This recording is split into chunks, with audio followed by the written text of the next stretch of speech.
Lililotokea ni tukio la kutengenezwa, na waliolitengeneza walidhamiria makubwa, walidhamiria kuangusha dola ya nchi hii au ya nchi yetu.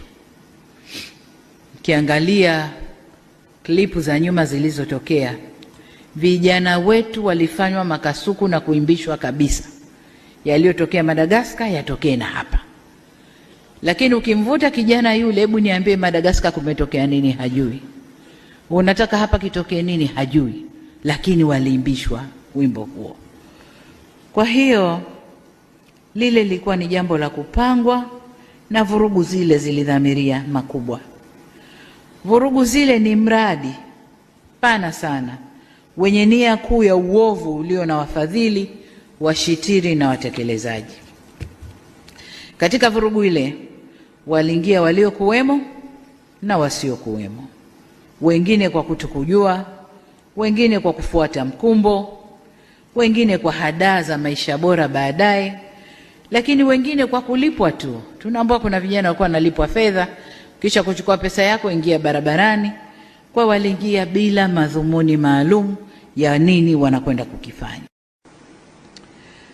Tuangalie taasisi zetu za dini ambazo nazo kwa namna moja au mingine wamejiingiza kwenye mkumbo huu. Hapa unajua, unapokuwa kiongozi lazima ukubali wakati fulani kukosa umaarufu, lazima ukubali.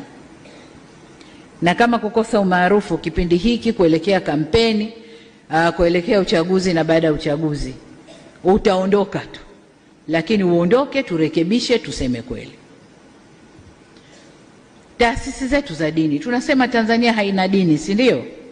Lakini watu wetu wa Tanzania tuna dini, na tuna dini za madhehebu mbalimbali. Tuna dini kuu sijui 4 sijui 5. Tuna Wakristo, tuna Waislamu, tuna Mabaniani, tuna mamonki wale sijui Buddha, na wengine ambazo ziko huko zinafanywa, lakini kubwa ni hizo 4 au 5. Na hizi 4 au 5 zina madhehebu mbalimbali. Kwa Waislamu kuna Sunni, kuna Ibadhi, kuna Bohora, kuna Subinani, kuna mambo mengi tupo. Lakini na Wakristo na wenyewe wana madhehebu yao tofauti tofauti. Kikatiba na sheria za nchi, hakuna madhehebu hata moja ya dini yoyote imepewa uwezo kikatiba na kisheria kutoa matamko ya kuoverride madhehebu mengine yote ya dini. Hakuna. Hakuna. Kwa wasitokeze watu wakajibebesha hilo.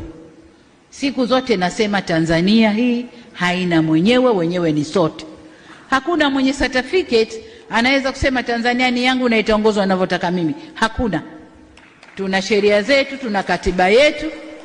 Tumeamua kwa democratic country tutaendesha demokrasia yetu kwa njia tulizokubaliana. Lakini viongozi wa dini, msijifishe majoho ya kwamba nyinyi ndio mnaweza kuoverrun nchi hii. Hakuna. Hakuna. Tutakwenda kwa katiba na sheria ya nchi hii. Hatutaendeshwa na madhehebu yoyote ya dini.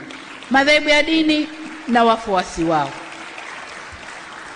Ubora wa dini uko mioyoni kwetu.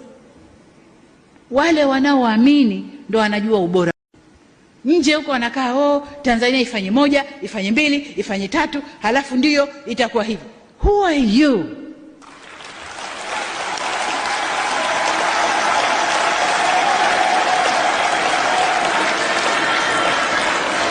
Niwaulize ndugu zangu, niwaulize, kwao hayatokei?